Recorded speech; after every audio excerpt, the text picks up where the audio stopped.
오늘 너무 피곤하네. 우리 오늘은 그냥 손만 잡고 자자. 신혼 첫날 밤 기력이 없다며 등을 돌리는 남편이었습니다. 그렇게 잠이 들었던 새벽녘에 시어머니의 방에서 남편의 신음소리가 들려왔습니다. 살짝 열린 문틈 사이로 들여다본 그 광경은 가히 충격적이었죠. 그곳에선 붉은 부적과 향 연기가 스멀스멀 피어오르고 있었습니다. 시어머니는 남편의 머리를 쓰다듬으며 기괴한 주문을 읊조리고 있었어요. 남편 역시 무릎을 꿇은 채 덜덜 떨고 있었습니다. 그러면서 영원히 어머니 곁을 떠나지 않겠다며 흐느끼는 거였어요. 밖에서는 날개 없는 천사로 불리던 시어머니, 그 이면에 감춰져 있던 소름 끼치는 반전 사연. 이야기 시작 전 지금 어디서 듣고 계신지 댓글로 남겨주세요. 선생님 댁에 건강과 복이 가득하기를 두 손 모아 기도드릴게요. 사연 시작합니다. 안녕하세요. 저는 시립박물관에서 고문서를 복원하는 일을 하는 32살 윤서아라고 합니다. 제 일은 세월에 찢기고 바스러진 옛 종이의 틈을 메우는 일이에요. 지워진 글씨를 본래의 모습으로 되살리는 일이죠. 감정이 끼어들면 안 되는 작업이라 오직 차가운 눈으로 진실만 들여다봐야 합니다. 그런데 정작 제 인생에 찢긴 틈이 얼마나 기괴하게 꿰매져 있었는지는 결혼 첫날 밤에야 알게 됐어요. 제 남편 박도진은 34살 건축 설계사였습니다. 다정하고 반듯한 사람이었어요. 일찍 아버지를 여의고 홀어머니 밑에서 자랐지만 구김살 하나 없었죠. 저는 그런 도진 씨의 선한 마음에 이끌렸어요. 그 뒤에는 홀로 아들을 반듯하게 키워낸 시어머니의 훌륭한 가르침이 있으리라 믿었습니다. 시어머니 신말순 여사는 지역 자선단체 단장이었어요. 주말마다 독거 어르신들께 손수 반찬을 만들어 나르는 분이셨죠. 동네에서는 날개 없는 천사로 통했습니다. 처음 인사드리던 날 그분은 제 두 손을 꼭 쥐고 눈물을 글썽이셨어요. 우리 도진이가 복도 많지. 서와 같은 참한 며느리가 들어왔으니 이 어미 평생 기도가 하늘에 닿았나 보다. 그 온화한 미소가 훗날 제 목을 조르는 밧줄이 될 줄은 정말 몰랐습니다. 신혼여행지는 경주의 고즈넉한 한옥 호텔이었어요. 조용한 곳에서 둘만의 시간을 보내자는 도진 씨의 뜻을 따른 거였죠. 그런데 그 고요한 평화에는 아주 기형적인 불청객이 끼어 있었습니다. 바로 시어머니였어요. 너희 새 출발 앞두고 이 어미가 곁에서 밤새 기도를 올려주마. 방은 따로 쓸 테니 걱정 말고 푹 쉬어라. 신혼여행까지 따라오는 시어머니라니 마음 한구석이 서늘했어요.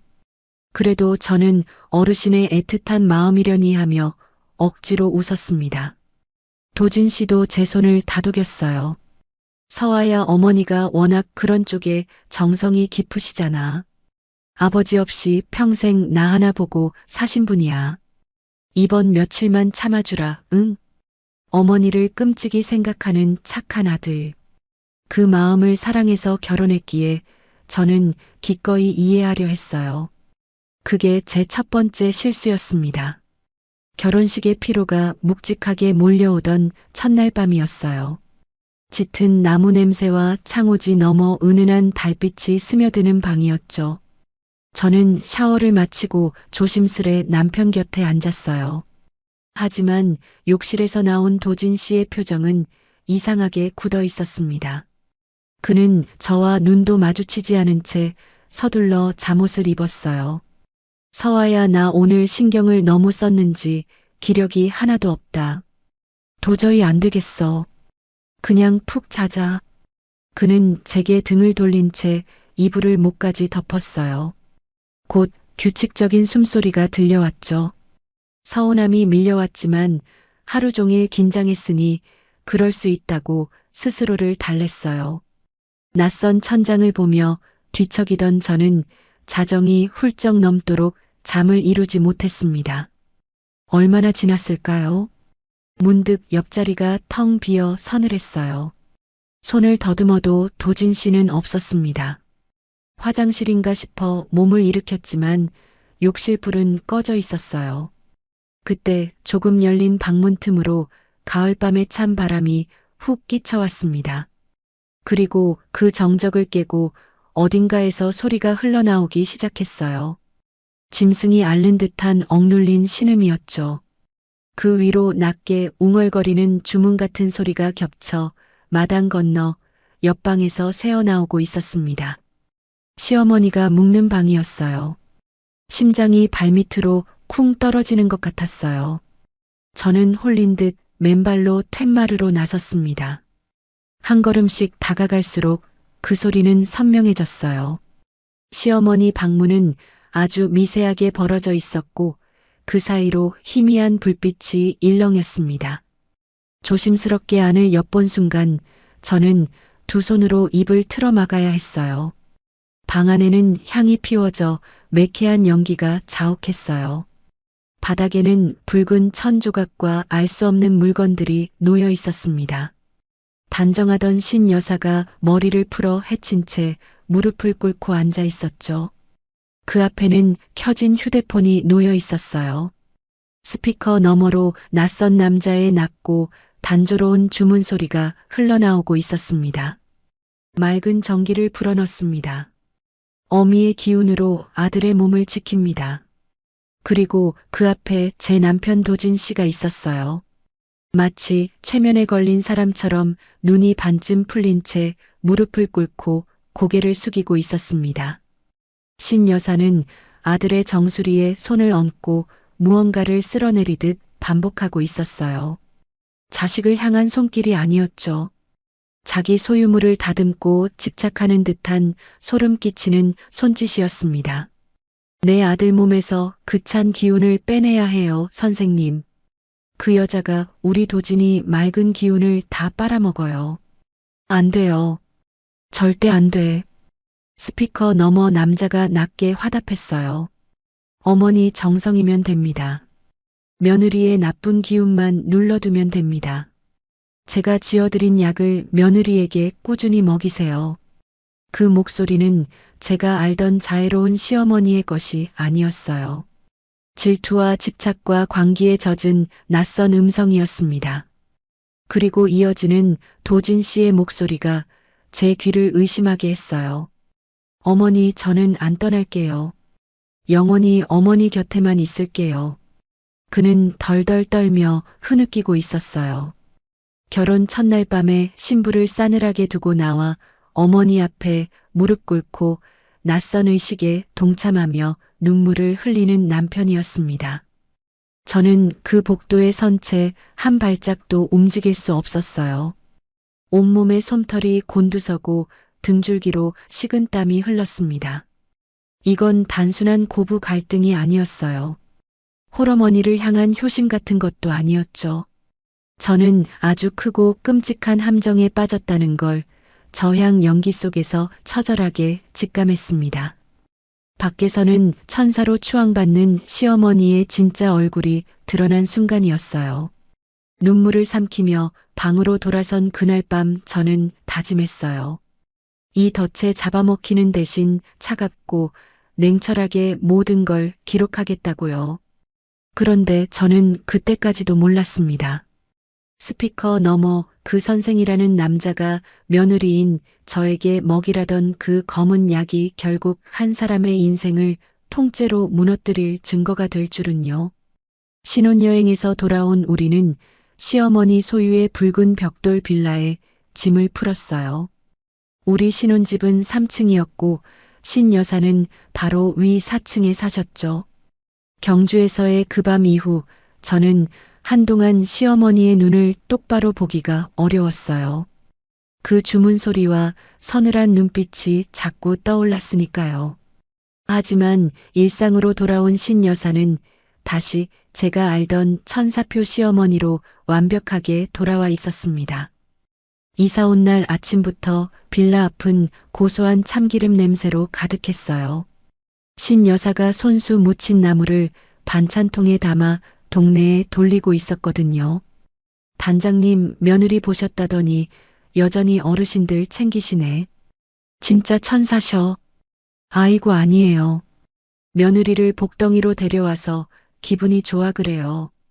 칭송을 한 몸에 받는 그 화사한 웃음을 보며 저는 순간 제 기억을 의심했어요.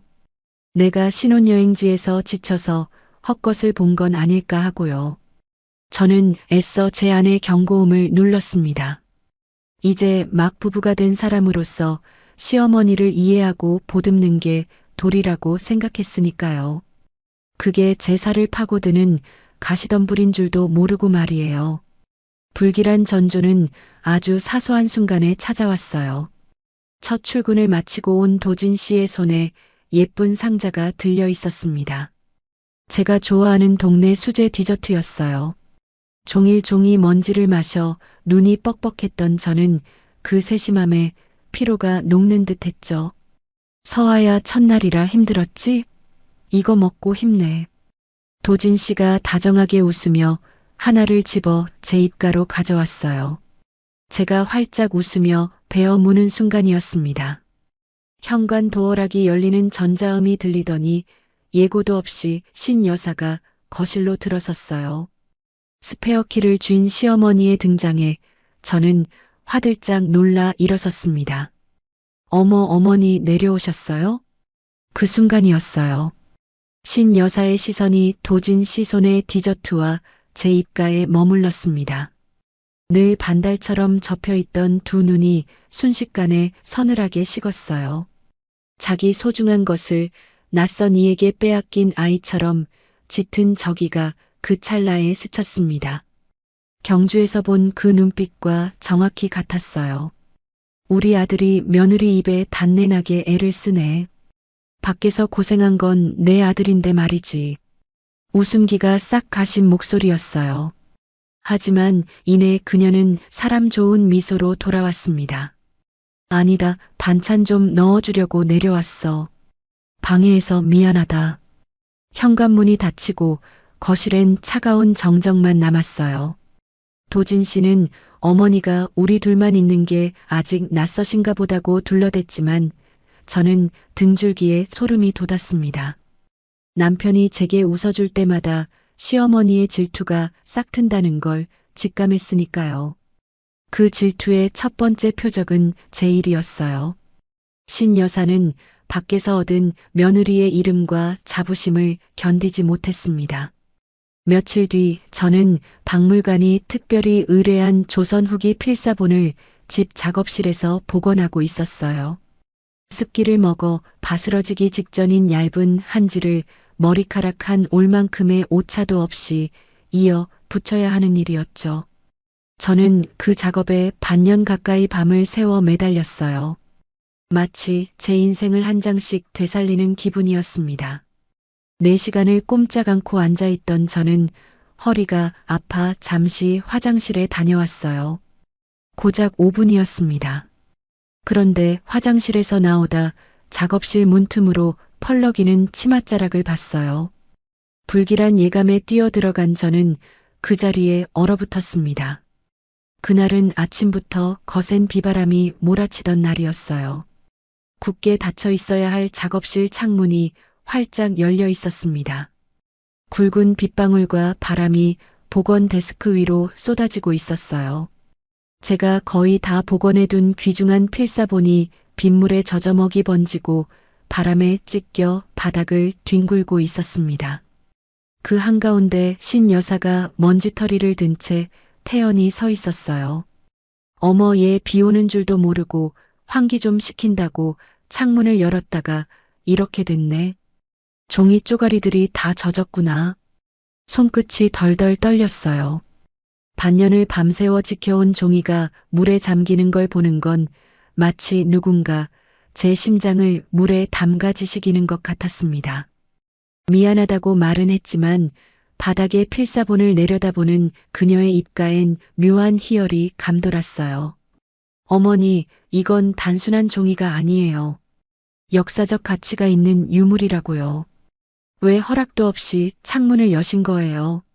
처음으로 제가 언성을 높이자 신 여사는 올 것이 왔다는 듯 갑자기 가슴을 쥐어뜯으며 주저앉았어요. 아이고, 내가 미쳤지. 늙어서 며느리 방 청소해준다고 설치다가 이 꼴을 당하네. 며느리한테 쌍욕을 듣고 내가 죽어야지. 때마침 퇴근한 도진 씨가 뛰어들어왔어요. 찢어진 유물과 절규하는 저보다 통곡하는 신 여사에게 그는 득달같이 달려갔습니다. 어머니 왜 이러세요? 서아 너 어머니한테 무슨 짓이야? 도진 씨 어머니가 제 의뢰품을 다 망쳐놨어요. 저건 돈으로도 못 사는 거예요. 윤서와 그깟 종이가 우리 어머니보다 중요해? 청소 도와주시려다 실수하신 걸 가지고 어른한테 소리를 질러. 그 서슬 퍼런 호통에 저는 할 말을 잃었어요. 그깟 종이라는 한마디가 찢긴 유물보다 제 마음을 더 무참히 찢어놨습니다. 시어머니는 도진 씨 품에 안겨갔자 눈물을 훔치며 제게 승리의 미소를 지어 보였어요. 그날 밤 저는 훼손된 유물을 끌어안고 밤새 울었습니다. 남편은 단 한 번도 작업실 문을 열어보지 않았어요. 그런데 그날의 눈물은 시작에 불과했어요.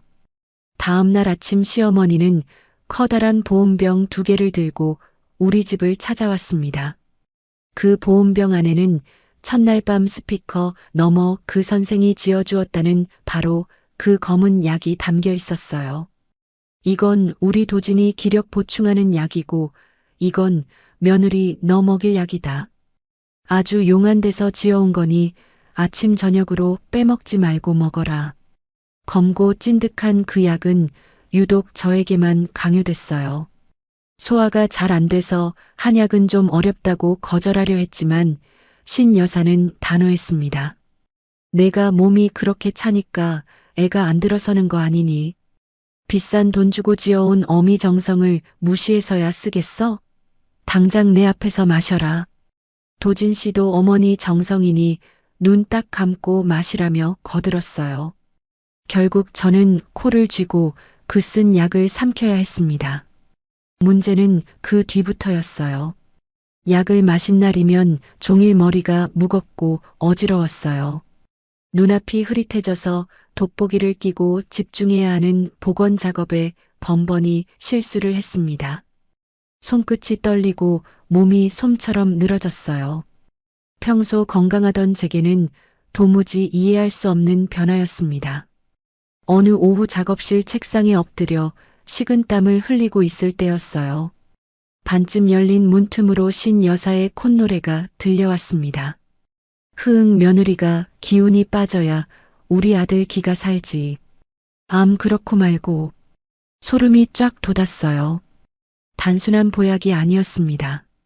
그 약은 저를 무기력하게 만들려고 시어머니가 일부러 손을 댄 것이 분명했어요. 하지만 심증만으로는 아무것도 할 수 없었죠. 남편에게 말해봐야 예민한 며느리 소리만 들을 게 뻔했으니까요. 그래서 저는 처음으로 조용한 실험을 하기로 했습니다. 그날 이후 저는 시어머니가 주는 약을 순순히 받아들었어요. 안방으로 가져가 마시는 척했죠. 제가 순종하자 도진 씨는 안도했고 신 여사는 자애로운 미소 뒤에 승리감을 숨기지 못했습니다. 하지만 저는 그 약을 한 방울도 입에 대지 않았어요. 대신 베란다 구석 커다란 화분 흙에 매일 아침 저녁으로 부어버렸습니다. 생명력이 강해 좀처럼 죽지 않는 제가 가장 아끼던 식물이었죠.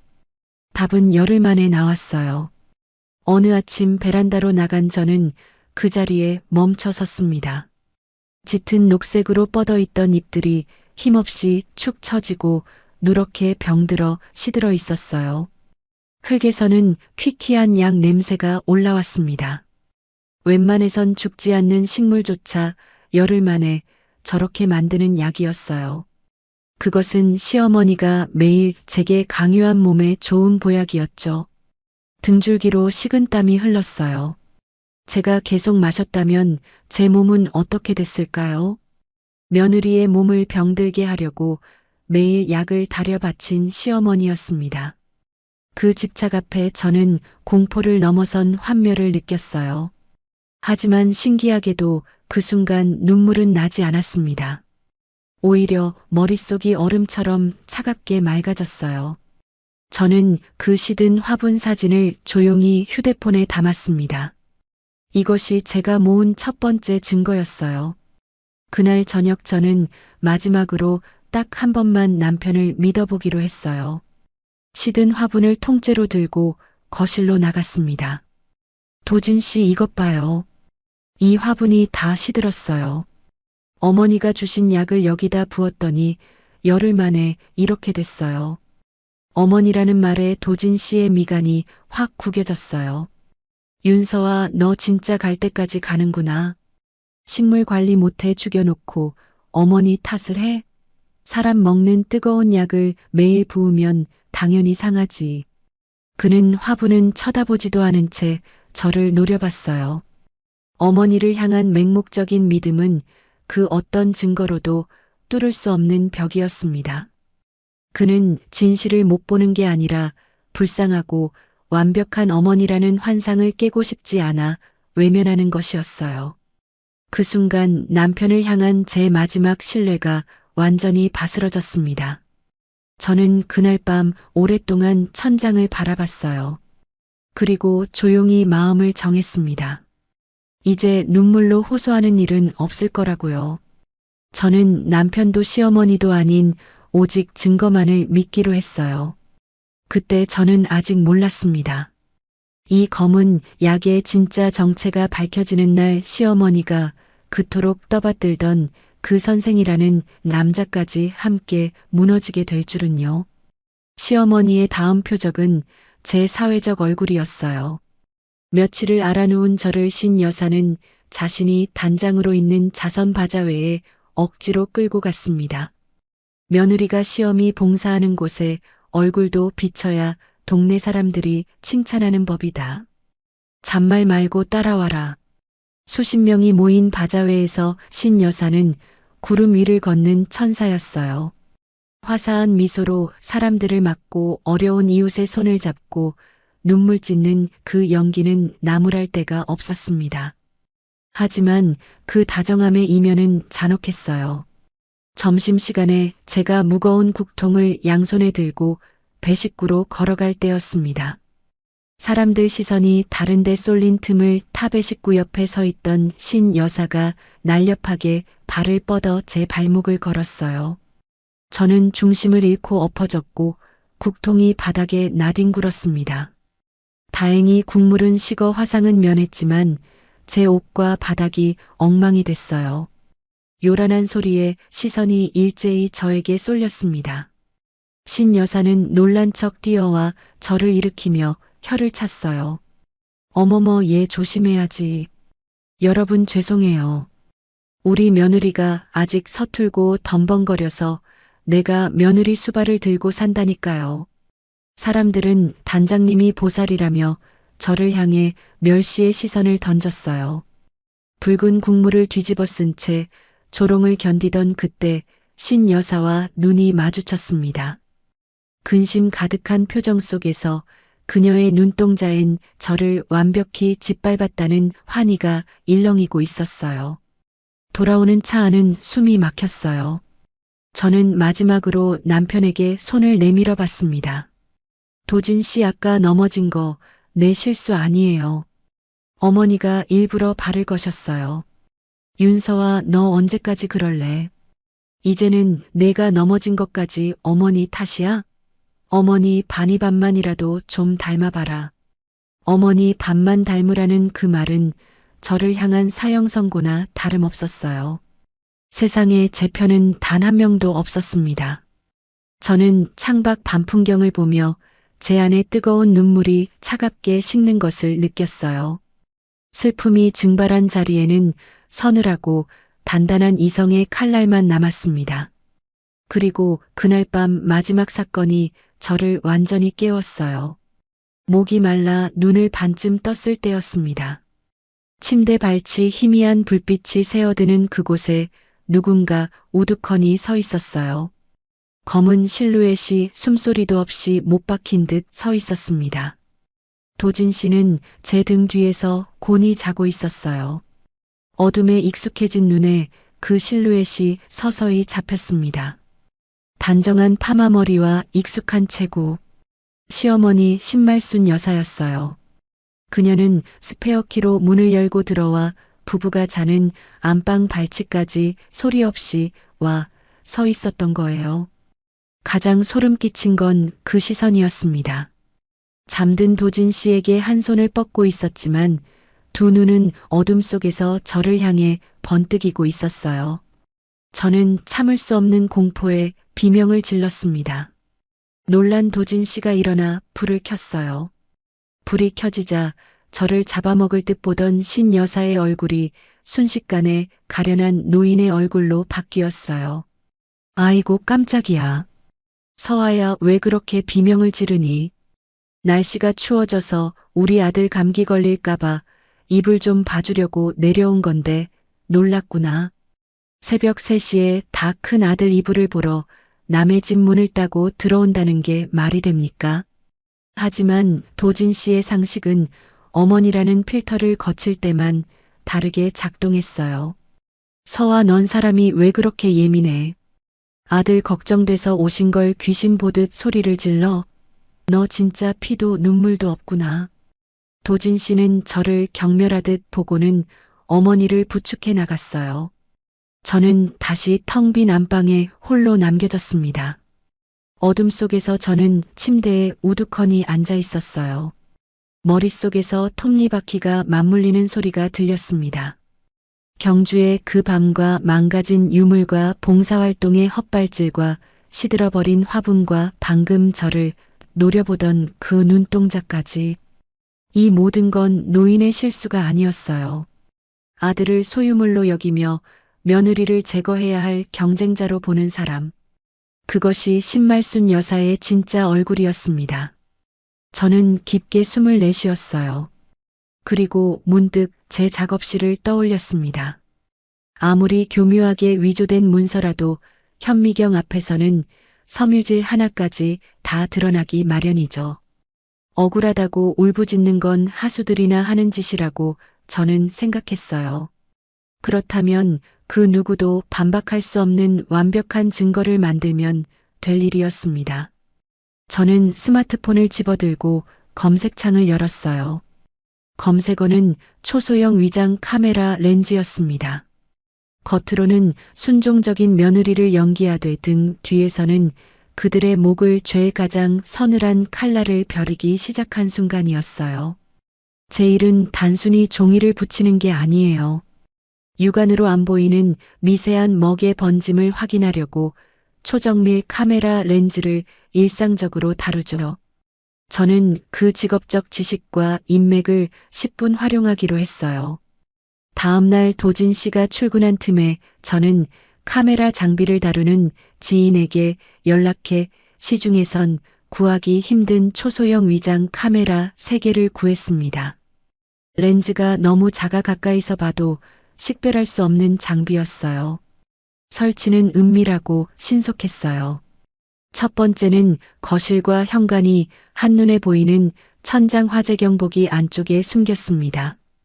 두 번째는 신 여사의 주 무대인 주방을 향하도록 식탁 위 만년필 뚜껑 속에 넣었어요. 세 번째는 안방 화장대 거울 장식 틈에 감췄습니다. 앱을 연동하자 제 폰의 지방 곳곳이 고화질로 송출됐어요. 소리까지 완벽하게 담겼습니다. 화면을 내려다보며 저는 차갑게 속삭였어요. 어머니, 이제 당신의 완벽한 무대 뒤편을 제가 직접 촬영해 드릴게요. 감시망을 구축한 지 이틀 뒤 도진 씨가 평소보다 일찍 퇴근하며 커다란 꽃바구니를 안겨줬어요. 서아야, 오늘 우리 결혼 100일이잖아. 어머니 일로 마음고생 시킨 것 같아 미안해. 앞으로 더 잘할게. 예전 같았다면 그 사과에 마음이 녹았겠지만 지금의 제게 그 꽃은 남편의 기만일 뿐이었어요. 근본 원인인 어머니 문제는 방관한 채 꽃으로 무마하려는 회피였으니까요. 하지만 저는 눈물까지 글썽이며 감동받은 아내를 완벽하게 연기했습니다. 제가 도진 씨 품에 안기는 바로 그 순간 도어락이 열렸어요. 4층에서 내려온 신 여사가 꽃바구니를 안고 껴안은 우리를 보았습니다. 그녀의 왼쪽 눈꺼풀이 파르르 떨렸어요. 입은 억지로 웃고 있었지만 눈동자는 질투로 시뻘겋게 달아올랐습니다. 저는 그것이 그녀의 이성을 끊어버릴 방아쇠라는 걸 알고 있었어요. 다음 날 아침 저는 정장 차림으로 출근하겠다고 인사하고 집을 나섰습니다. 하지만 향한 곳은 회사가 아니라 2블록 떨어진 조용한 카페였어요. 노트북을 켜고 몰래카메라 앱을 띄웠습니다. 도진 씨가 출근한 지 1시간쯤 지났을 때 거실 화면에 스페어키로 들어온 신 여사가 잡혔어요. 아무도 없는 집으로 들어선 그녀는 거실 한가운데 놓인 꽃바구니로 성큼성큼 다가갔습니다. 천사표의 표정은 온데간데 없이 인매를 비틀며 씩씩거렸어요. 여우 같은 것. 내 아들 홀려서 돈을 펑펑 쓰게 만들어? 100일이 다 뭐야? 화면 속 그녀는 꽃바구니를 엎고 발로 작약과 장미를 사정없이 짓밟기 시작했어요. 꽃잎이 으깨질 때마다 얼굴에 기괴한 희열이 번졌습니다. 충격은 거기서 끝이 아니었어요. 꽃을 짓밟은 그녀는 주방으로 향했습니다. 신 여사는 냉장고에서 제가 저녁에 먹으려고 끓여둔 국 냄비를 꺼냈어요. 그리고 앞치마 주머니에서 작은 지퍼백을 꺼냈습니다. 그 안에는 그동안 제게 강요하던 검은 약의 가루가 들어 있었어요.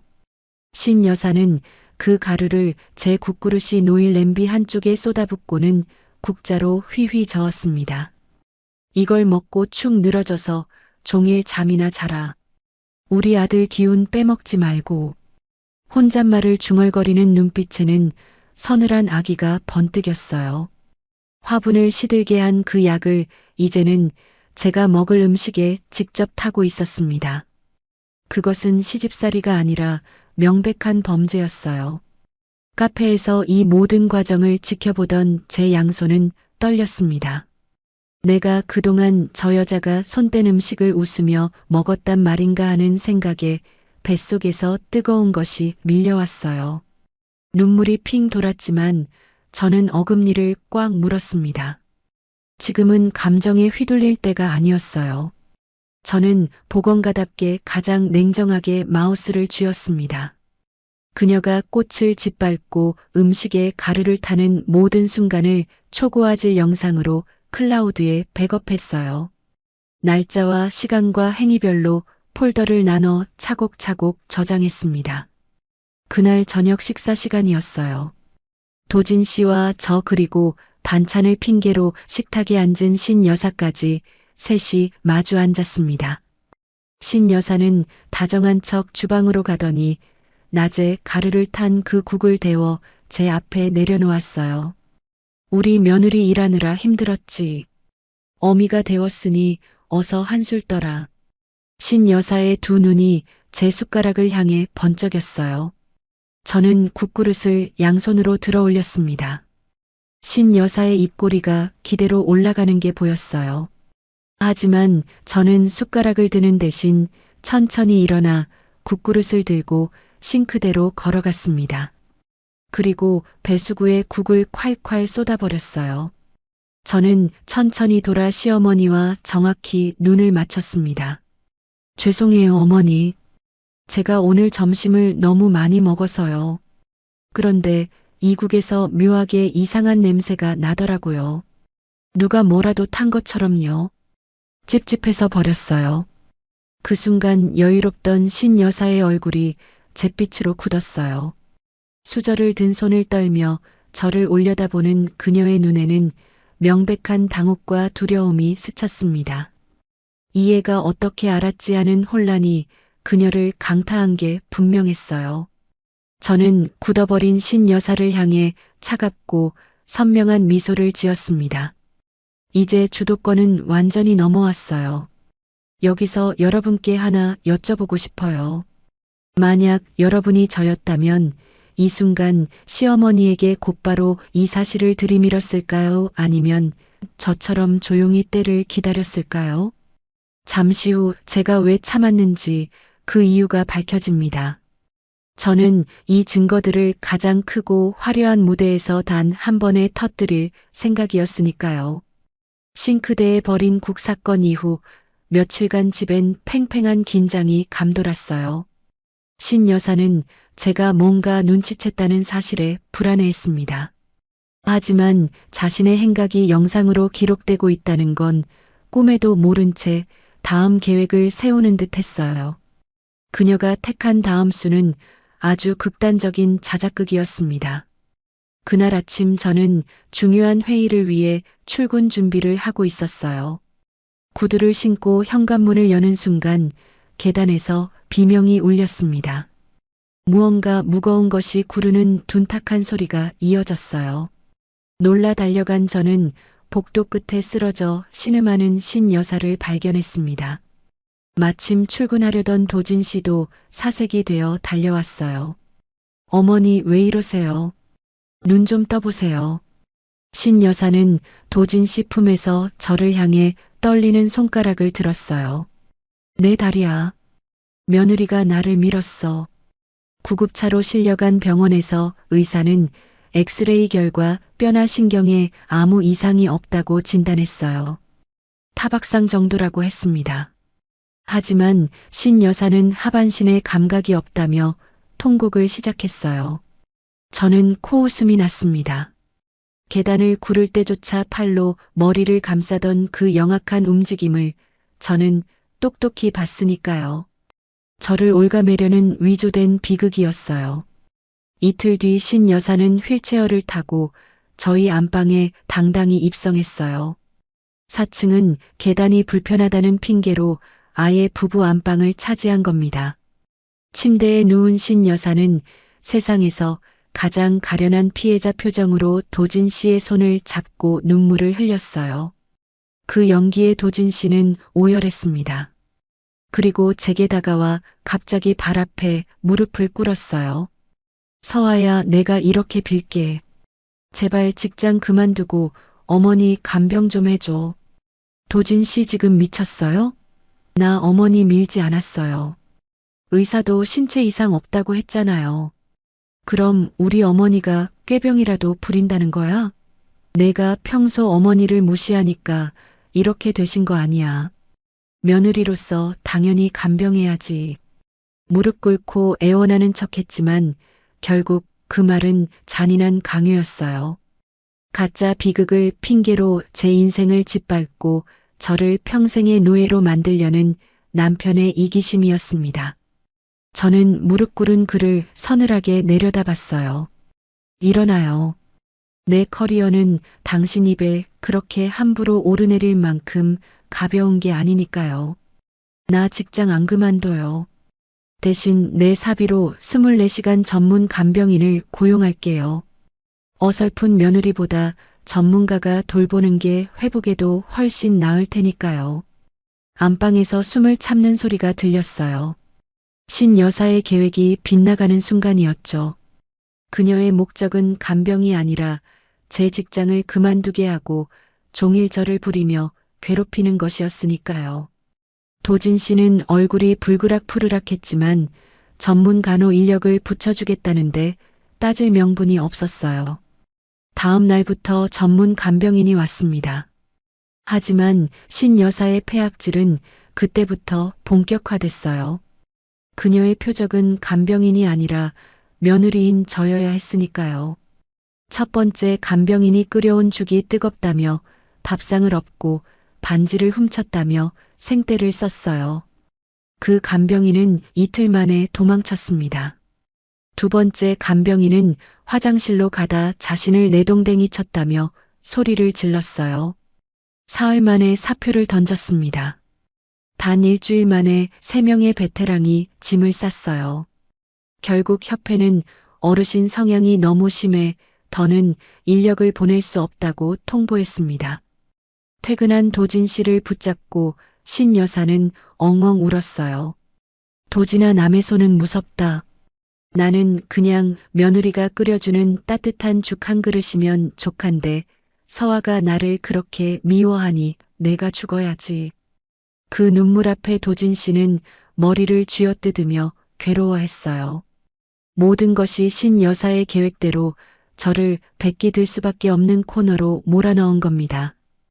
도진 씨가 폭발하기 직전 저는 천천히 한숨을 쉬며 고개를 숙였어요. 알았어요. 내가 할게요. 박물관의 무급휴직을 알아볼게요. 내가 집에서 어머니 모실게요. 그토록 신 여사가 원하던 휴직과 간병이라는 단어가 나오자 안방 공기가 일순간 멈추는 듯 했어요. 도진 씨는 그제야 표정을 풀며 제 손을 덥석 잡았습니다. 저는 속으로 역겨움을 삼키며 그 손을 마주 잡았어요. 열린 문틈으로 신 여사의 얼굴을 슬쩍 봤습니다. 우는 척했지만 귓바퀴가 붉게 달아오르고 실룩거리는 광대를 숨기지 못했어요. 세상을 다 가진 듯한 승리의 미소였습니다. 하지만 그녀는 몰랐어요. 제가 고개를 숙인 건 항복이 아니라 사냥감의 목줄을 정확히 끊기 위해 자세를 낮춘 사냥꾼의 준비 자세라는 것을요. 간병을 핑계로 24시간 이 집에 머물며 그녀의 오만이 만들어낼 가장 치명적인 빈틈을 제 눈과 숨겨진 렌즈로 모조리 담을 생각이었어요. 그리고 며칠 뒤 그 빈틈은 제 상상보다 훨씬 더 어이없는 모습으로 카메라 앞에 나타났습니다. 본격적인 간병이 시작되자 집은 완벽하게 신말순 여사의 왕국이 됐어요.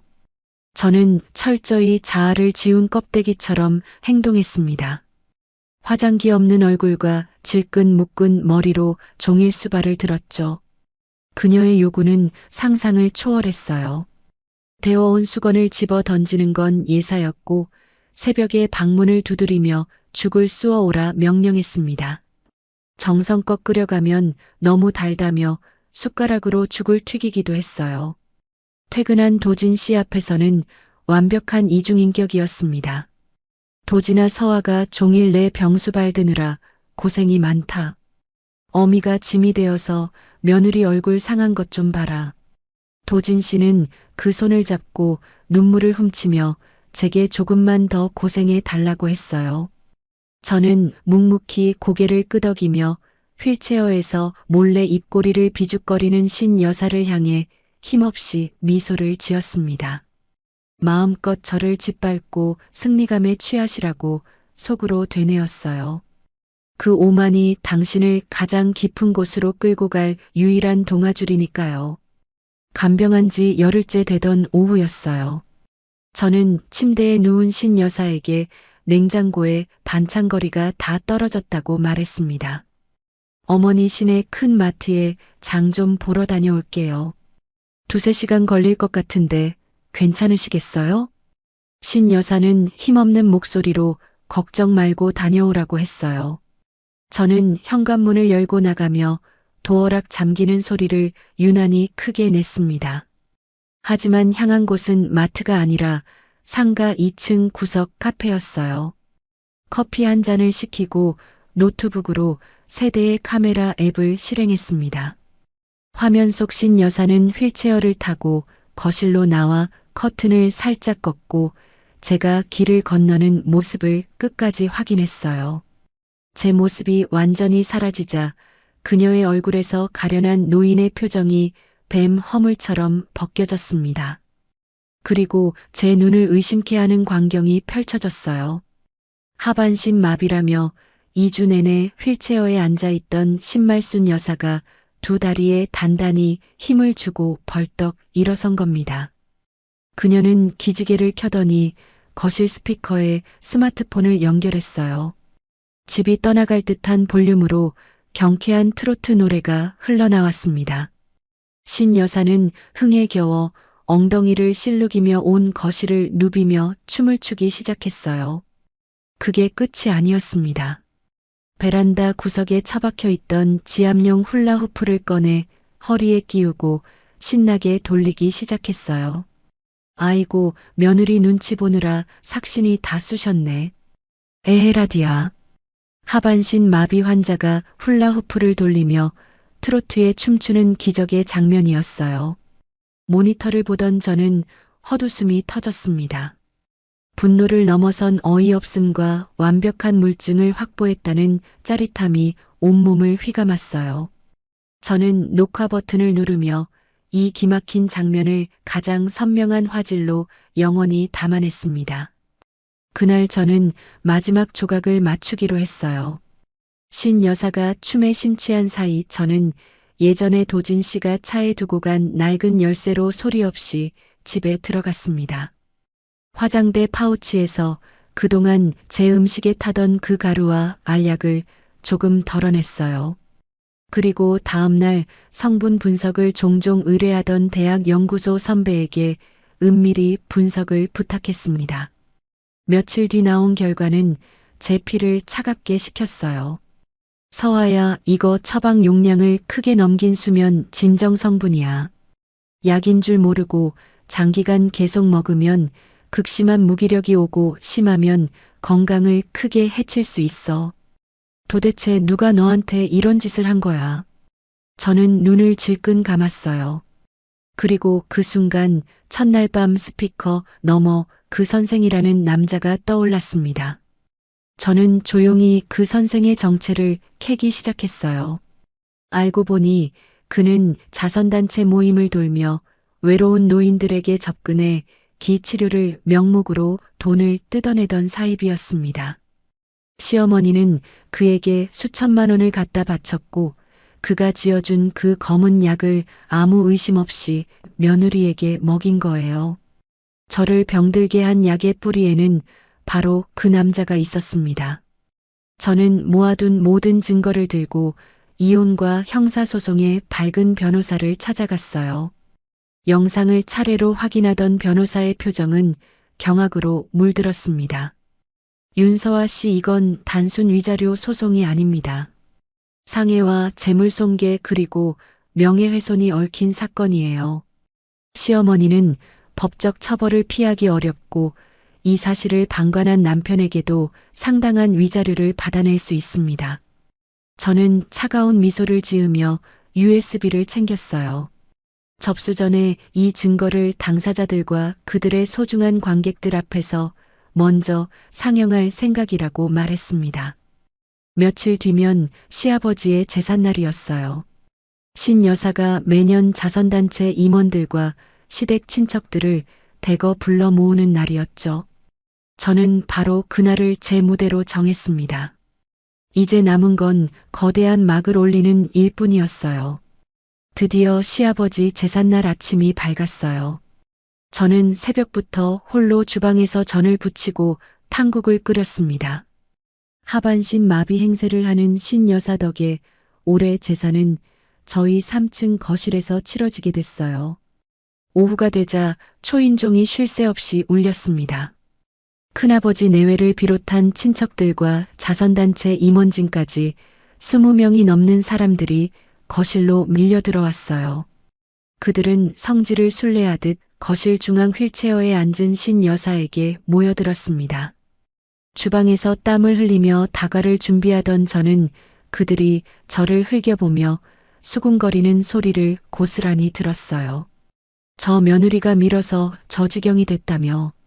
요새 젊은 것들은 어른 무서운 줄을 몰라. 그들 눈에 저는 시어머니를 계단에서 민폐륜 며느리였어요. 저는 끓어오르는 냉소를 누른 채 가장 순종적이고 기죽은 표정을 연기하며 차를 내갔습니다. 제가 물러나자 신 여사의 명령기가 시작됐어요. 다들 바쁘신데 이 못난 과부 제사 챙겨주러 와줘서 고맙습니다. 다리가 이 모양이라 대접도 못하고 죄송하네요. 우리 며느리가 설마 일부러 밀었겠어요. 다 내 업보지요. 감싸는 척하면서 며느리가 밀었다는 정황을 교묘히 사실로 굳히는 화법이었어요. 친척들은 그 넓은 아량에 감동에 혀를 찼습니다. 그 위선의 합창을 들으며 저는 묵묵히 전을 부쳤어요. 마음껏 불쌍한 척하시라고 속으로 되뇌었습니다. 관객이 많을수록 무대에서 추락할 때의 충격은 훨씬 더 짜릿할 테니까요. 제사가 시작되기 전 도진 씨가 주방으로 들어와 작게 속삭였어요. 서아야, 밖에서 친척들이 안 좋은 소리 하는 거 들었지? 이따 제사 끝나고 다들 모여 있을 때 내가 어머니 휠체어 앞에서 정식으로 사과 한번 해드려. 그럼 오해도 풀리고 우리 집안 다시 화목해질 거야.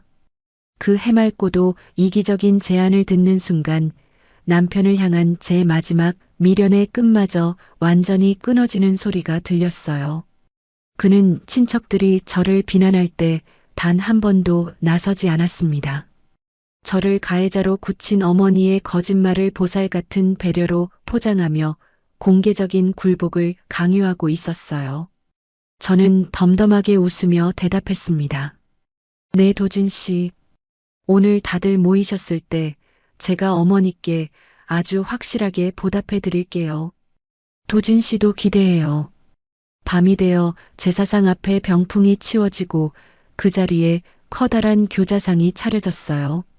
20명이 넘는 사람들이 둘러앉아 잔을 기울였습니다. 상석에는 신 여사가 휠체어를 타고 거만하게 앉아 있었어요.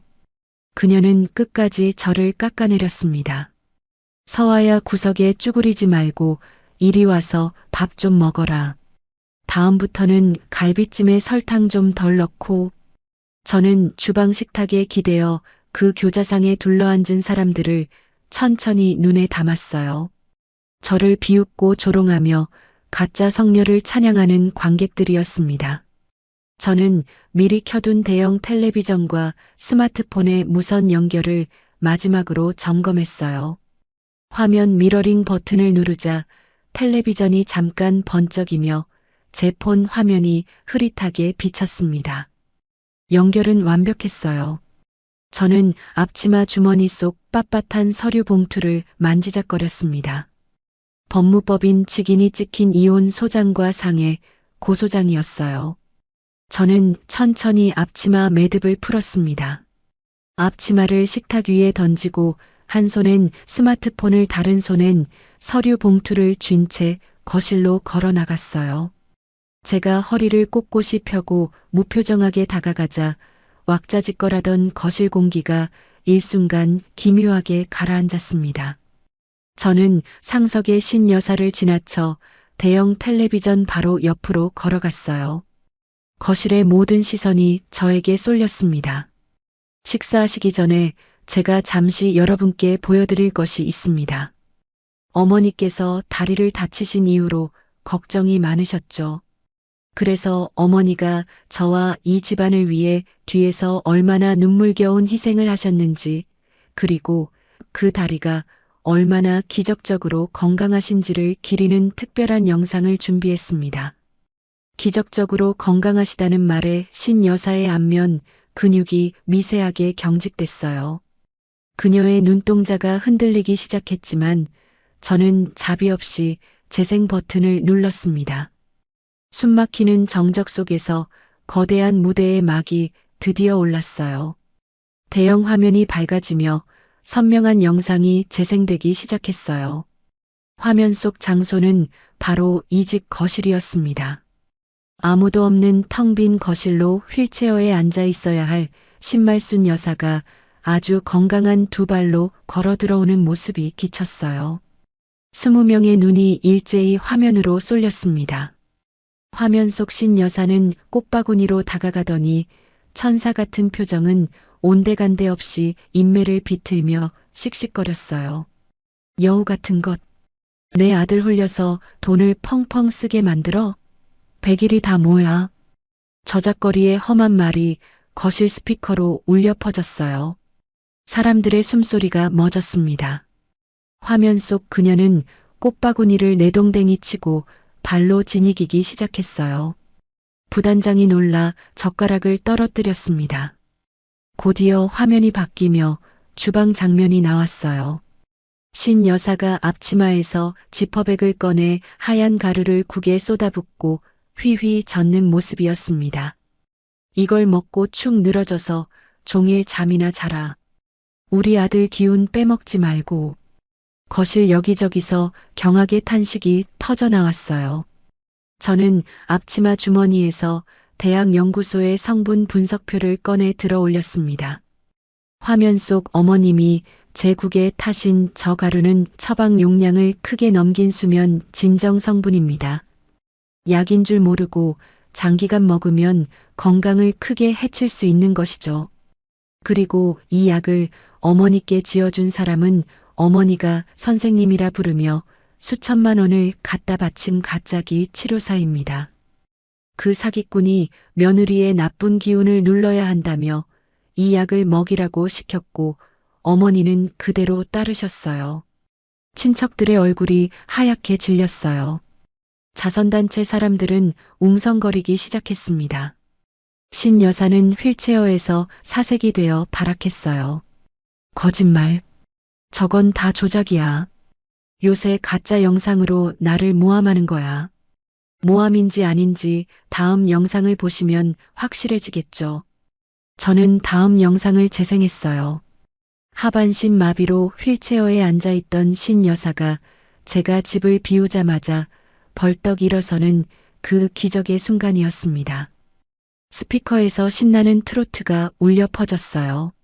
화면 속 신 여사는 거실 한가운데서 막춤을 추더니 훌라후프를 허리에 끼우고 신나게 돌리기 시작했습니다. 아이고, 며느리 눈치 보느라 삭신이 다 쑤셨네. 에헤라디야. 방금 전까지 신 여사를 동정하던 사람들의 얼굴이 백지장처럼 하얗게 질렸어요. 저 사람 두 발로 걷잖아. 춤을 춰?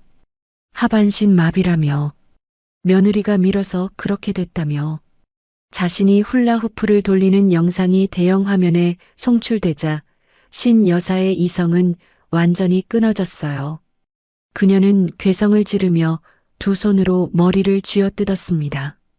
저것 꺼. 당장 끄라고. 그리고 기막힌 일이 벌어졌어요. 자신이 하반신 마비 환자 연기를 하고 있다는 사실마저 새카맣게 잊은 신 여사가 휠체어에서 용수철처럼 벌떡 튀어 올랐습니다. 그녀는 완벽하고 건강한 두 다리로 거실을 가로질러 달려가더니 텔레비전 코드를 벽에서 거칠게 뽑아버렸어요. 화면이 꺼지고 거실엔 무거운 정적만 내려앉았습니다. 신 여사는 뽑힌 코드를 손에 쥔 채 거친 숨을 몰아쉬다 자신을 향해 꽂히는 수십 개의 시선을 마주했어요. 모두의 시선은 휠체어를 박차고 나와 두 발로 꼿꼿이 선 그녀의 멀쩡한 두 다리를 향해 있었습니다. 그제야 자신이 무슨 짓을 했는지 깨달은 신 여사는 코드를 떨어뜨리며 바닥에 주저앉았어요. 스스로 자신의 비극이 새빨간 거짓말이었음을 20명의 증인 앞에서 증명해낸 꼴이었습니다. 그 광경을 지켜보던 도진 씨는 넋이 나간 사람처럼 서 있었어요. 초점 잃은 눈동자가 바닥의 휠체어와 두 발로 뛰어나간 어머니를 번갈아 향했습니다. 어머니 진짜 걷네요. 다 거짓이었어요? 제 유물 망친 것도 서화국에 약 탄 것도 다 어머니가 한 짓이었어요? 신 여사는 기어와 도진 씨의 바지가랑이를 붙잡았어요. 도진아 아니야. 이 어미는 며느리가 너를 빼앗아가는 것 같아서 다 너를 너무 사랑해서 벌인 일이야. 그 순간 평생 단 한 번도 어머니의 뜻을 거스른 적 없던 도진 씨가 그 손을 거칠게 뿌리쳤어요. 손대지 마세요. 절규가 거실을 찢어놨습니다. 그는 무너지듯 바닥에 무릎을 꿇고 오열하기 시작했어요. 평생 숭배하던 완벽한 어머니라는 환상이 산산조각 나는 고통이었습니다. 신 여사가 애타게 불렀지만 그는 고개조차 돌리지 않았어요. 저는 천천히 걸어가 바닥에 주저앉은 두 사람 앞에 서류 봉투를 내려놓았습니다. 어머님 방금 보신 영상과 성분 분석표 그리고 저를 밀었다는 거짓 주장까지 저는 이 증거들로 상해와 재물손괴, 그리고 명예훼손에 대해 법적 책임을 물을 겁니다. 그 가짜 선생도 함께요. 어머님은 이제 자선단체 단장이 아니라 법 앞에서 자신이 한 일을 책임져야 하는 사람이 될 거예요. 그리고 저는 오열하는 도진 씨 앞에 이혼 소장을 내려놓았어요. 도진 씨, 당신은 어머니라는 핑계 뒤에 숨어서 나를 지옥으로 몰아넣은 방관자예요. 선택해요. 이 서류에 도장 찍고 평생 저 사람의 인형으로 남을 건지, 아니면 알을 깨고 나와 인간답게 살 건지. 당신이 어떤 선택을 하든 나는 내 인생을 되찾을 거예요. 내 인내와 배려는 오늘부로 끝났어요. 거짓과 위선으로 쌓아 올린 신말순 여사의 거대한 왕국은 제가 켜놓은 화면 앞에서 속절없이 무너져 내렸어요. 20명의 관객은 압도적인 진실 앞에서 침묵의 증인이 되었고, 저는 그 폐허 한가운데 서서 마침내 저 자신을 되찾았습니다. 억눌렸던 숨이 비로소 탁 트였어요. 모든 민낯이 드러나고 친척들의 경멸이 쏟아지자 신 여사는 이성을 완전히 잃었어요. 그녀는 비틀거리며 일어나 도끼 어린 눈으로 저를 향해 손을 치켜들었습니다. 하지만 그 손은 제 뺨에 닿지 못했어요. 누군가 그 손목을 허공에서 강하게 낚아챘거든요. 바로 도진 씨였습니다. 평생 어머니의 눈빛 한 번에 벌벌 떨던 그가 처음으로 어머니의 손을 쳐내며 저를 등 뒤로 숨겼어요. 당장 그 손 놓으세요. 어머니의 그 집착 때문에 아무 죄 없는 내 아내가 병들 뻔했어요. 한 번만 더 내 아내한테 손 떼면 저 이제 정말 어머니 아들 포기하겠습니다. 2번 다시 우리 앞에 나타나지 마세요. 그것은 34해 만에 처음으로 도진 씨가 어머니라는 거대한 알을 깨고 나와 한 명의 독립된 성인으로서 내지른 첫 울음이었어요. 도진 씨는 뒤도 돌아보지 않고 제 손을 꽉 잡았습니다. 서아야, 나가자. 이 집에서 당장 나가자. 우리는 그 길로 집을 빠져나왔어요. 뒤통수로 친척들이 웅성거리는 소리가 들렸지만 우리는 단 한 번도 돌아보지 않았습니다. 그날 이후 신 여사의 삶은 나락으로 떨어졌어요.